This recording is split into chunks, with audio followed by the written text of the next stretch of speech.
Haha, people, what's going on? B-Fife here, back at you with another video. Welcome to OB Sports Network. This is where I showcase video. I may give you a commentary, I may not. Okay, now this video is a continuation of my review, my NBA 2K14 review that I put on my akaBPhife channel. The link is down in the description. If you missed it, go ahead and check it out if you like. Go ahead, check it out. Now, what I want to talk about here is kind of the sim community. I thought I was going to be able to get this on another video, but you know, this is kind of overflow commentary. The sim community as I see it right now, you know, and it's very bleak right now. There's no activity. People are hardly doing anything. Videos are not being made. Comments are barely being put down. You know, it's dispersed, really. You know, and when MD mentioned that the sim community is dead, at first I just thought he was, you know, trying to stir up a hornet's nest.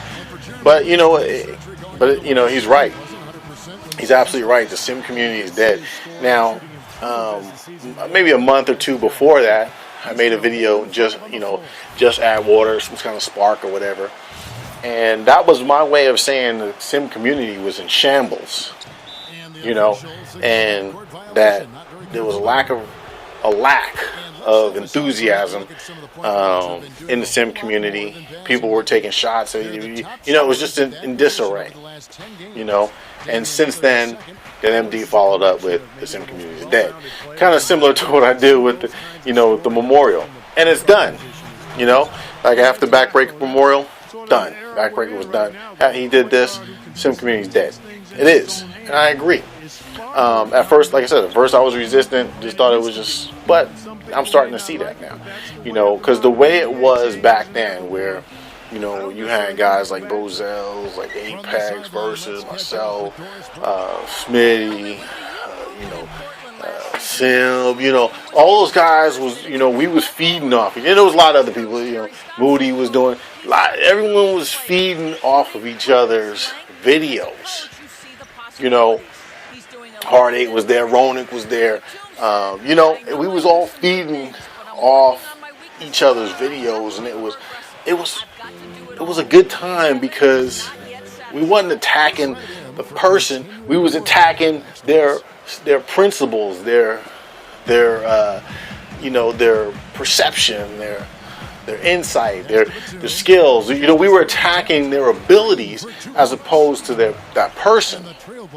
You know, and you know, we really wasn't attacking. It was more of a challenge. It was like, you know, we were putting people out there. You know, we was like, okay, boom, you know, cross over on me if you can. You know, all right, or score a touchdown on me. You know, that type of mentality. It was like, that's why I called it the Coliseum games. You know, people were setting up challenges for other dudes over the. You know, it was grand, man. You know, it was like you couldn't wait to see the next. You couldn't wait for somebody. You was like, oh, I know Verse is gonna drop. I know he gonna drop a video to this. Oh, I know Apex got him on this. Oh, okay. Oh, Brozells, yeah, Brozells got you. Oh, Fife, he come. Oh, you know, it was like that. It was like you was just like I felt like that. There was this energy. You know, Shake was. He was back then, you know, Zora was back then, you know, all these dudes was just, you know, everyone was just enjoying it. That no longer happens anymore, you know, and the way I see it right now is this, how this community is, it actually divided, in my opinion. I think, for me, from my standpoint, I was always into NBA 2K. You know, because I never thought Madden, I never thought Madden was ever going to be a game that I could be passionate about. Although I love football, although I love to have, I loved NFL 2K, 5 or whatever. I love that game, but I felt like once that game was done, there was just no more football game because EA makes arcade games. Aside from NHL and aside from FIFA, they make arcade sports games. They're never going to shake that stigma. I played Madden 25. It's actually a pretty good game. for what it is, but it still has that arcade feeling. Is that good? Is that bad? It just depends on you. Depends on you. Now, guys like MyCareer, they love EA football and can appreciate EA football. And I know he knows that there's flaws, and I don't think that he's ignorant and blind to it. He just has found a way to be able to enjoy the game, which there's nothing wrong with that. You know, there's nothing wrong with that at all. Because I know, and I know this for certain, because he loves MLB The Show. And MLB The Show, to me, is the benchmark right now for, for sport gaming. You know, and now here's the thing. Now, I said in the last video that I wasn't sure about next generation console gaming, but MLB The Show, if they show me a product on next generation, that's ridiculous. I've never said this before. I never felt like I had the right audience, but MLB The Show was the reason I got a PS3. That was the reason I got a PS3, because of MLB The Show. Because I used to love MLB 2K7. And man, 2K was hot back in 2006, 2007, 2005. They were hot. And when that died, when that series died, I had to go somewhere else for my baseball needs. And I looked at MLB The Show, and MLB The Show was like, I was like, I have to get this game. I have to get this game. And it made it a lot easier because 2K, died. That baseball series just died out of nowhere. And then NHL died. NHL was better than NHL 2K was better than NHL in my opinion back then. But then all of a sudden NHL just dominated 2K. It was because they fired Kush. That was my opinion. That was my turning point when baseball and hockey just died at 2K. They got rid of that development team, Kush. Kush was their franchise. I don't know what happened there, but it was. Anyway, so moving on. So EA for me is not enough for me to get passionate. And I noticed that there was a divide because now everyone was starting to, this community was starting to turn into a sim football community as opposed to a simulation community. TSS was starting to be about Madden, and references of 2K5, very sprinkled in with a little bit of 2K, 2K basketball. Like, for example, another turning point of the sim community was when, Azora, Sim, and Smitty went down to EA, of course. That's when it started getting personal. It started getting, people were attacking them, they were coming at them and everything like that. And, it's just what it was. People weren't very happy with that situation. How they handled it, how people responded to the way they handled it. Now, my personal feelings for the Game Changers, like I told Smitty, I talked to him probably the most. I haven't talked to Sim and Azora for quite some time over Xbox Live or Skype. But Smitty I talked to on Xbox Live. And, I just said, hey, it is what it is. People are going to do what they're going to do. I mean, everyone's going to have an opinion. My thing with it was, I personally just didn't think that, I personally couldn't see them aligning themselves with Coach Ruckus just because of the image that he portrayed in the past. Now, not going to get into that conversation that we had, but even on the show that they produce, Ruckus has said, hey, that's what he did to try to make a name for himself.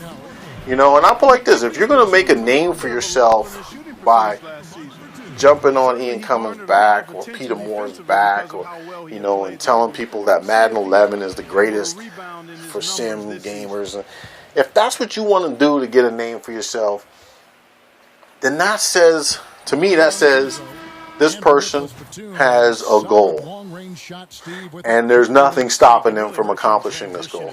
Now, my last dialect with a dialogue with Ruckus on his show.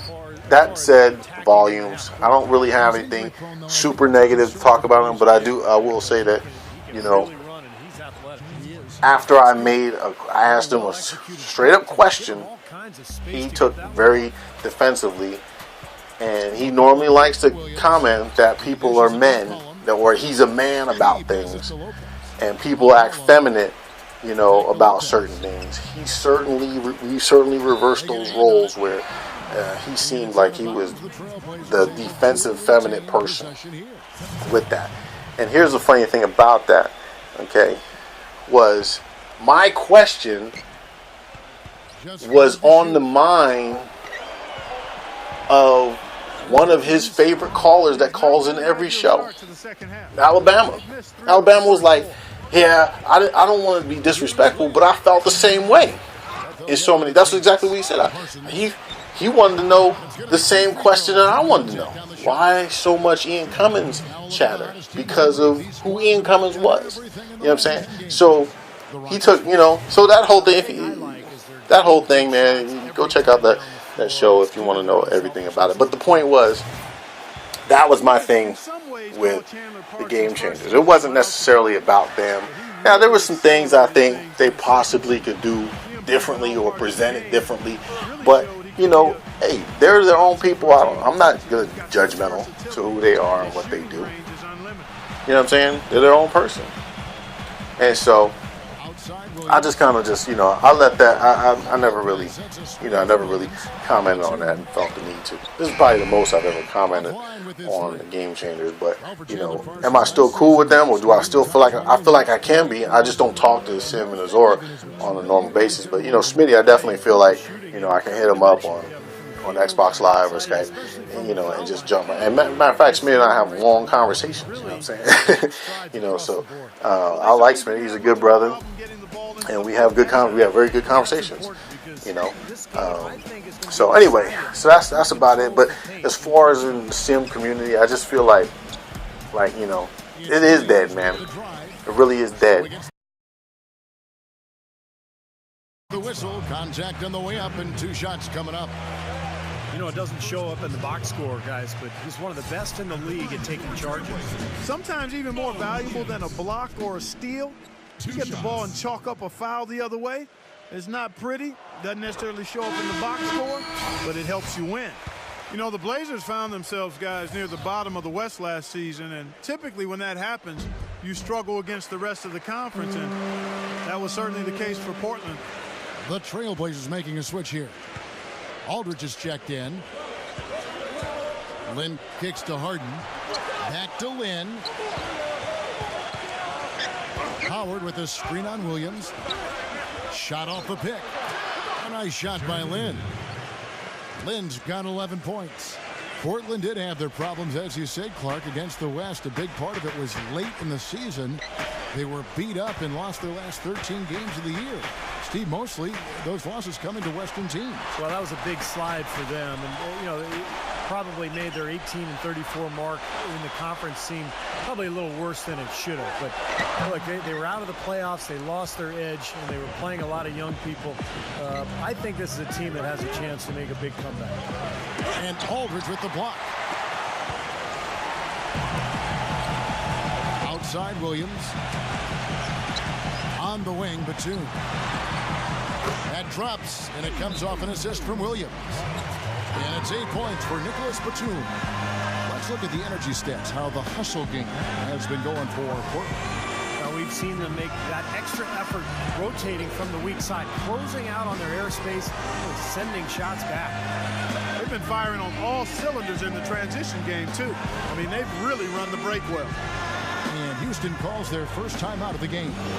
Yeah, guys, I think he feels like he can make a few improvements during this timeout. Just kind of make a couple of adjustments and get his club back on track. You know, coaches are always tweaking and tinkering with things mid-game. Actually, sometimes they overdo it. Here's what Portland's going with right now. Thomas Robinson, he's checked in for Myers Leonard. Wright comes in for Nicholas Batum. Wesley Matthews checked in for McCollum. And Damian Lillard subbed in for Mo Williams. Harden the pass to Asher. Back to Harden. Lynn.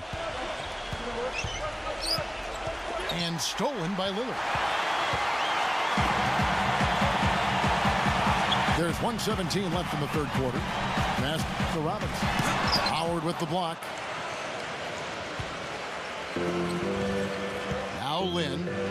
He's got 11. Harden inside the three-point line. Drops one in from the wing. Harden's got 8. Trailblazers leading by 3. Lillard dishes to Robinson. Foul call that time on the way up. That'll give him 2 chances at the free throw line here.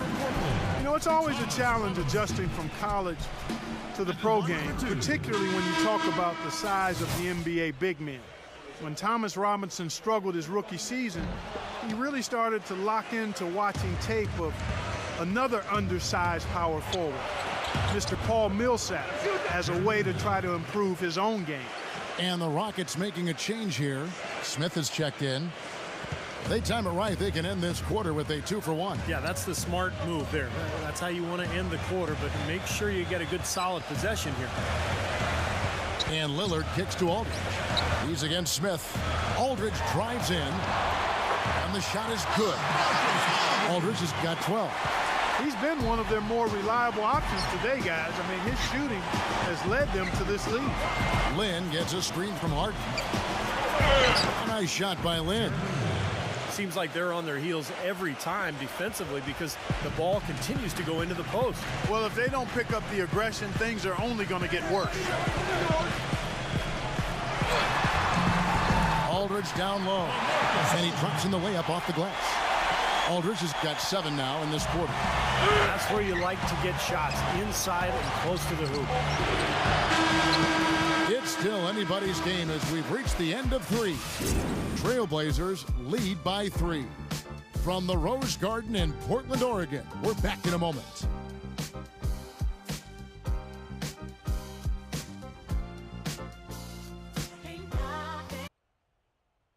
The NBA season gains momentum. Michael Conley and the Memphis Grizzlies go up against Paul George and the Indiana Pacers. It's happening next Monday night.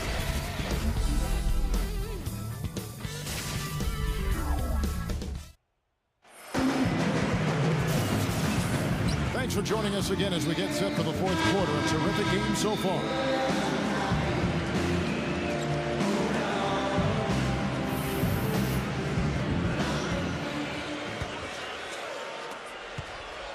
Rockets trail by 3.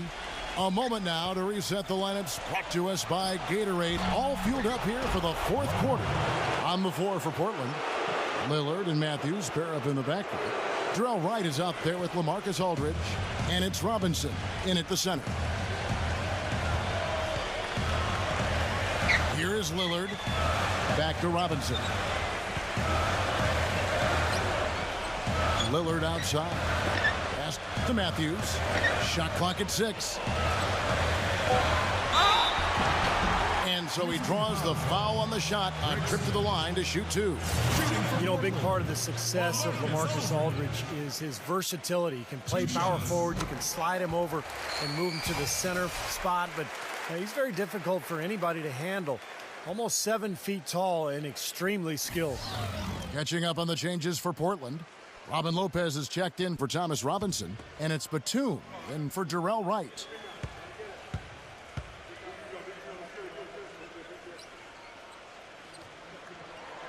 Both free throws good from Aldridge. We're going back to Aldridge for a second. He really does have the skill set of a power forward Clark and the body of a center. Yeah, you know, that versatility is really impressive. When you think about a big guy guarding him, he can take him outside and utilize that jumper and quickness. And then if he has a smaller guy, he'll back him down and work him over inside. Feeds it to Garcia. Over Lopez. Solid shot from the distance of about 14 feet. And of all the things about him that you like offensively, it's his composure that jumps out at me. The way he never gets rattled. The defense can get in him. He doesn't care. He just continues to do his thing. And you know what, Steve? His teammates love playing with him because he gets them so many assists thanks to his catch and shoot. Haha, people, what's going on? You still watching the video? I like it. I like it. That means you're interested in the gameplay. So what I'm going to do is give you a little bonus content. Since I'm doing the association, I'll show some of those videos of some of the games in my association with the Kings here, and then also I'm just going to talk about different community members, in the sim community. It might be good, it might be questionable, I don't know, but either way, it's just kind of a low-key channel, and plus it'll just be something a little extra just for you to listen to while you're looking at the association gameplay. So anyway, like I said, this is a low-key channel, nothing big. I'm not going to put it on the other channels because, I'm not really trying to, make a big deal out about, a few words about some people. But anyway, it's your boy B-Fife. Thanks for continuing to watch, and go ahead and keep watching, man. Lillard outside.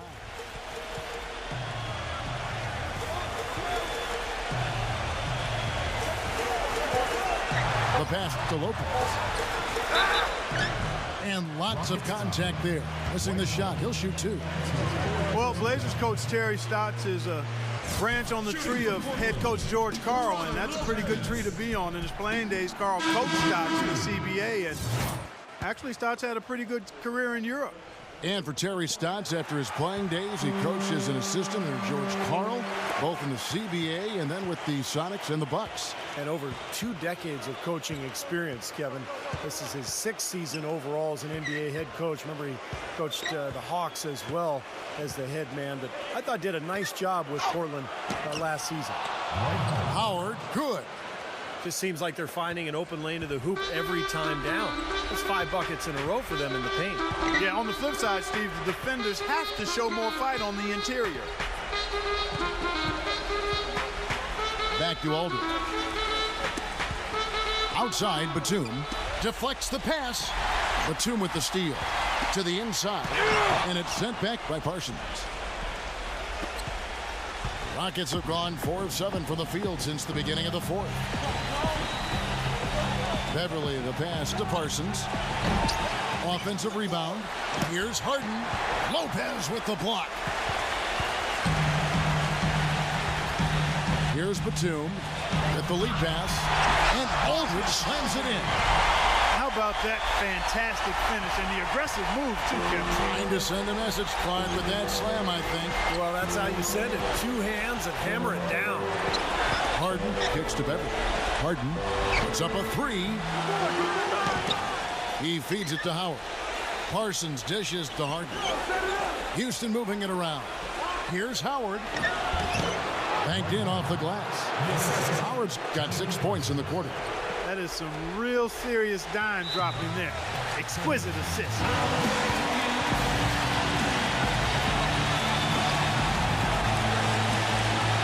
Now a timeout called by Portland. They're down by 2. 1:58 left in the 4th quarter.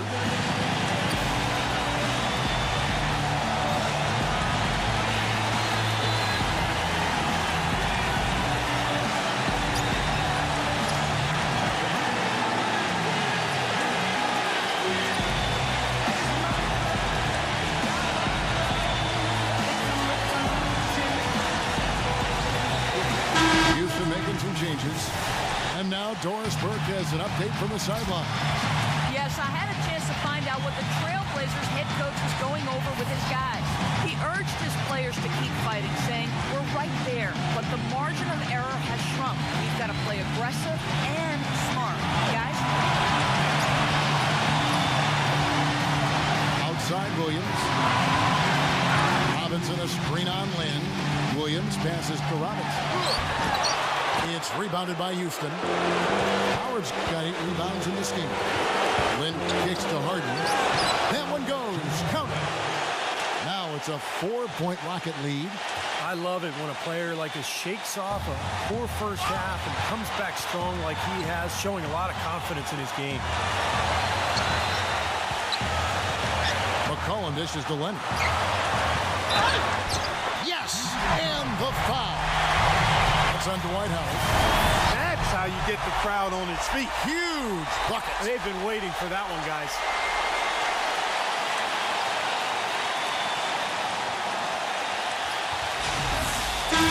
And almost entirely new group here for Portland. Marcus Aldridge is checked in for Thomas Robinson. Batum comes in for Darrell Wright. Wesley Matthews checked in for McCollum. And Damian Lillard subbed in for Mo Williams. Boy, it's terribly frustrating for a coach when his team can't knock down their free throws. I mean, it really comes down to focus, routine, and stamina, especially in the second half. Not too many of those shots were dropping for him in the first half, but it's been a different story here in the second. Leonard against Howard. Poked away. Leonard, no luck. Well defended, and he's not someone who responds well to that kind of defensive pressure. Up top, Lynn, defended by Lillard. And a foul called on the shot. Got him on the way up that time, so he'll shoot two right here. They've struggled against him in this one. Just no answer for Lynn. 15 points, and from long range, he's hit 1 3-pointer. Yeah, and you'd expect by the end of this game, I'm sure the numbers are going to look even better.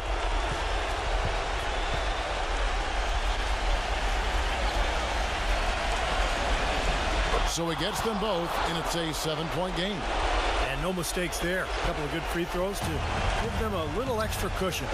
Matthews guarded by Harden. How about the effort we're seeing from him on the boards? He's already in double figures. Yeah, and more importantly, Steve, his rebounds are leading the team.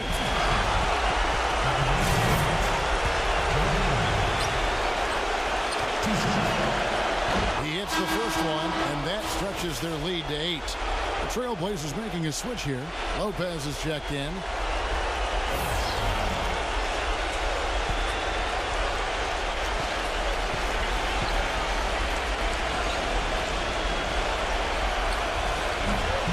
And he hits both free throws here. So now it's a 9-point ball game.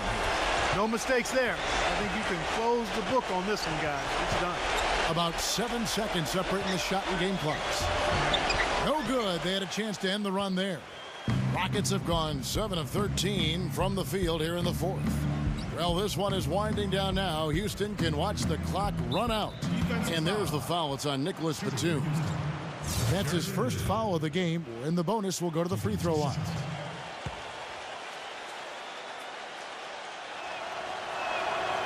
He drops the first one, and that will push the lead to double digits.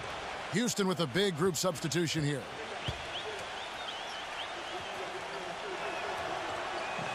Both free throws good from Lynn. And here we go with Damian Lillard. Sinks that one from the post. I'll tell you what, the defenders didn't even get a sniff of him on that move to the hoop. That's tipped and stolen by Lillard. Count the bucket. You don't need much range to hit from that distance, Kevin. So Houston wins it. It was a solid win, Clark. Yeah, it was, and I think it came down to will more than skill. They went out and got this one. Thank you for joining us for this presentation of the NBA on 2K Sports. For Clark, Stephen Doris, and the rest of the crew, this is Kevin Holland saying thanks for joining us, and we'll see you next time. Last but not least, here is your Jordan Player of the Game, Dwight Howard.